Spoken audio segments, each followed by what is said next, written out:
Hello, everybody. This is Down Below, and I'm Ian. I'm Steve. In this role-playing game, you can play in many different styles. We've been introducing you to them in this series, and here's another one. Today we're going to talk a bit about the sixth and final campaign style in the initial series. Don't worry, as we come up with more, there will be more. But for now, I wanted to take a departure and talk about something outside the norm, and that is the Prelude style of adventure and campaign.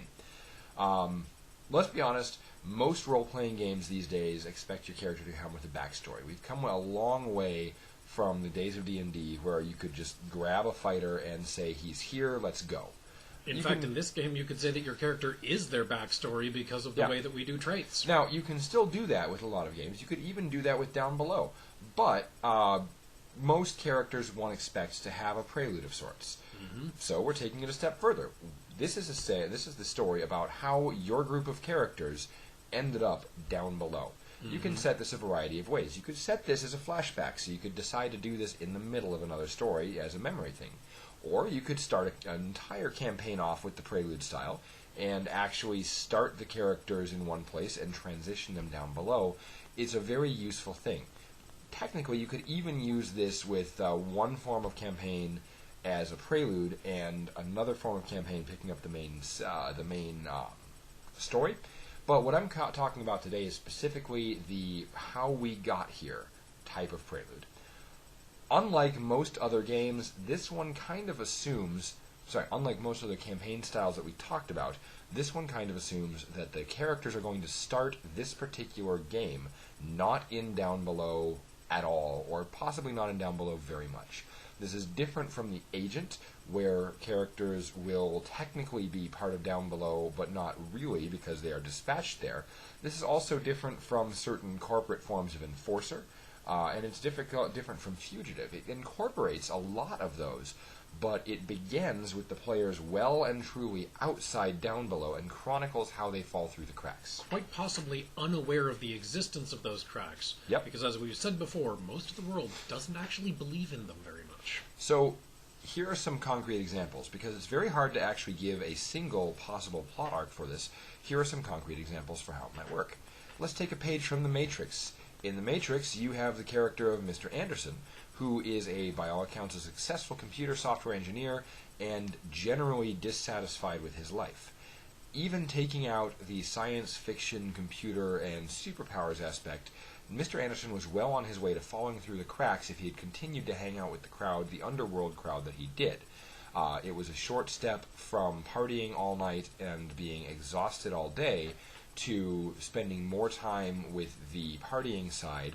And then, unfortunately, when he no longer had access to the software through his company, it would be a very relatively small step from that to actually completely falling down below, because a lot of his work, it is implied, was not independent work. It was stealing software from his company. Without the genius to be independent and without the hookup from his company, Mr. Anderson is now doomed to down below. Other possible examples include the aforementioned, from last time, Harrison Ford character in The Fugitive, a formerly respected person accused of the murder of his wife and on the run from the law. The way it turned out in the movie is that he was able to turn around, prove his innocence, and reintegrate into society after getting revenge on the gentleman who had actually done it.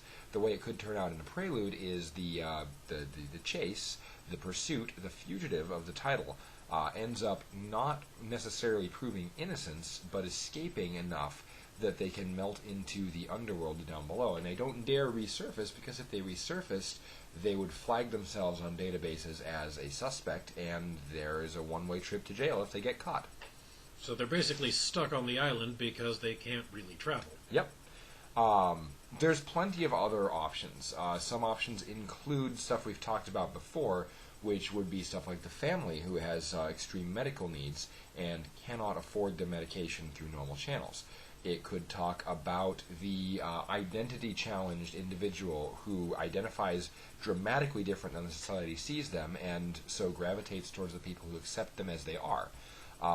It could talk about criminals. It could talk about straight-up criminals finding that the simple petty theft that they're doing in the system is either getting them noticed or not enough, and slide down below where the real opportunities are. Could talk about businessmen who turn to smuggling to make ends meet. There's all sorts of possibilities in the Prelude style game.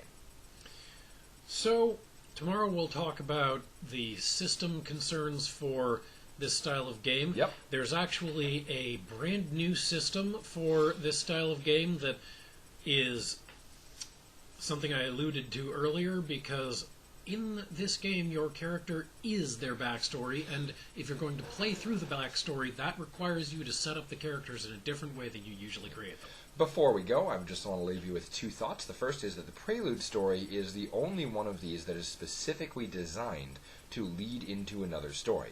All other story styles can continue on indefinitely until a change happens as a natural part of the game. Mm-hmm. In the Prelude style, you can't stay in the Prelude forever. You have to move on. At some point, you are down below, you are done with the opening act, and it's time for the main event. And you should have a main event in mind, because if you open and then let things go wandering, you run the risk of having some really boring stuff happen after that. The second thing to keep in mind, though, is that some games these days have made a habit of having a character funnel, where the player characters start off as nothing particularly special and gain their abilities as they go. I believe mechanically Ian was talking about that. Stay tuned, we'll talk about that some more tomorrow. But on a non-mechanical sense, this is one of the places for that. You can start with a relatively broadly defined character and find the talents that make them fit down below as you go, because just like the real world, here you are, falling through the cracks. Stay with us.